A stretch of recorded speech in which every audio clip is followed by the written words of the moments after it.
as the colleagues from Vietnam to deliver this seminar. We had a very successful last year in Ho Chi Minh City, and we are delighted that we have the opportunity to come to Hanoi this year with the support of VIAC.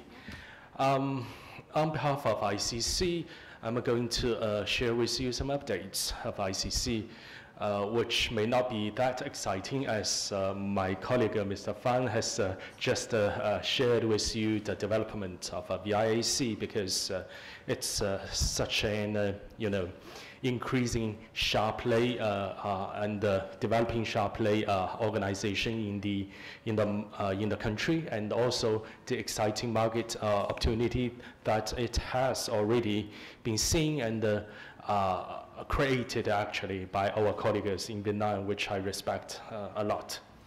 For ICC, sorry, I don't think it works. All right, here. Just a little bit general statistics for your information. Number one, in 2017, ICC had 810 new cases filed to ICC, involving 2,316 parties from 142 countries, involving more than 15% of the parties, which were states or state entities.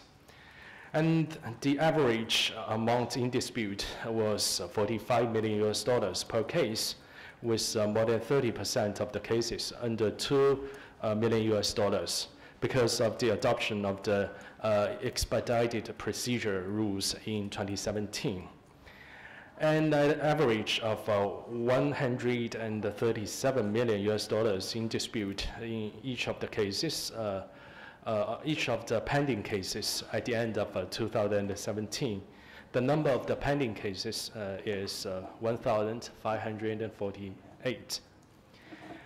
In 2017, 1,488 arbitrators were appointed, among whom 249 were women arbitrators, representing 85 countries.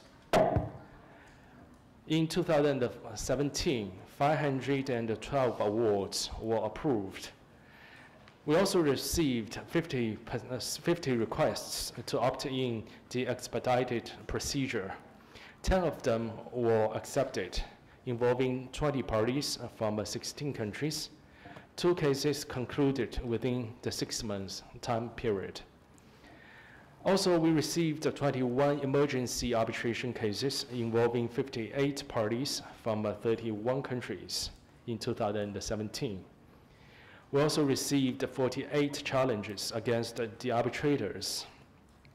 6 of those challenges were accepted, and the reasons relating to, 3 challenges were communicated to the parties by ICC. These are the general statistics for your information.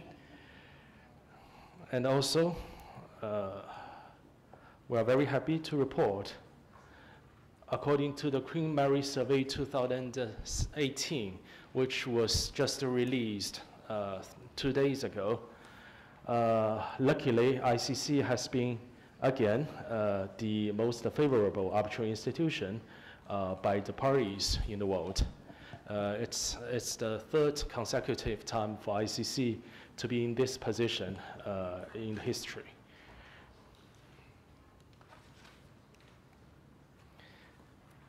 Despite of the accomplishments, if I may say that, ICC and we consider also for international arbitration, there are a lot of challenges. Number one, the efficiency. Arbitration, at least in our textbooks, is supposed to be very cost-effective, very fast, but in real life, we can't guarantee that to our clients because of the fact that many of the cases are becoming bigger and bigger, and the time of the arbitration is becoming longer and longer. We are very delighted to see that both ICC and the VIAC, together with a lot of international arbitral institutions, have been endeavoring to change that in our practice to improve the efficiency. Also, transparency. According to the textbooks, confidentiality is one of the key features of arbitration. However, we are still encouraging transparency in a certain number of aspects in arbitration, including the transparency of the composition of the arbitral tribunal, for example, as well as the transparency of the challenges and so on and so forth. Because we trust the more transparency we have in international arbitration, the more we can do for the efficiency and the effectiveness in international arbitration.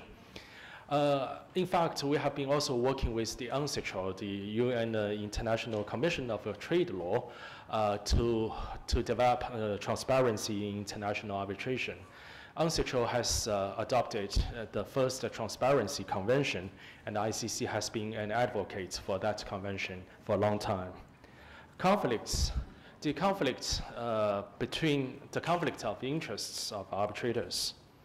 Given that the international arbitration has been considered a very small circle and community, we trust there will always be a lot of conflicts in terms of the relationship between the arbitrators, the lawyers, and the clients. In particular, when we have a very small list of arbitrators, which luckily that ICC doesn't have, therefore, it is very important for us to apply some rules of conflicts of interests, including those developed by IBA, as well as in the practice of ICC, so that the justice in arbitration will be safeguarded. It is also relating to the ethics, the same. Diversity. As just mentioned, ICC appointed only around 250 women arbitrators in 2017, which only represents no more than 20% of all the appointments in ICC, which we regret to report that is not satisfactory. But we are also very happy to report that we are renewing the appointment of the court members of ICC. And this year, we're going to have 50% of women court members at the ICC International Court of Arbitration. Diversity is always one of the priorities that we want to achieve. Gender diversity is one of them, and also age diversity, geographic diversity.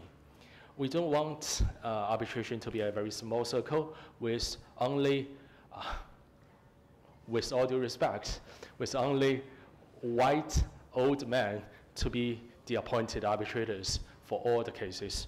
We would like to encourage the younger practitioners, the female practitioners, the practitioners from all over the world to become arbitrators to serve the business community in the future. ISDS, investment arbitration. We're also seeing a lot of disputes with regard to the investment disputes, in particular with regard to the developing countries, which are attracting more and more FDIs. It has been probably a kind of a potential crisis in this regard, because we are facing a lot of disputes and the bigger amount of claims, and even bigger sometimes the lawyering fee for investment disputes between the parties and the states. In particular, in the context that many of the developing countries lack of the skills and the background of international arbitration. Therefore, it is the time to reform the system of investment arbitration or investment dispute resolution for the interest of the humankind. Then we are also trying to do something from ICC's perspective to address those concerns. For example, transparency. What ICC has done is, number one, we have already published the composition of the arbitral tribunals on the website of ICC. It is a transparency measure. Generally speaking, I would say it may be the first time for an arbitral institution to publish the composition of the arbitral tribunal on its website for the reference of the public. Because in the past, we thought that arbitration should be confidential and that nothing should be released to the public.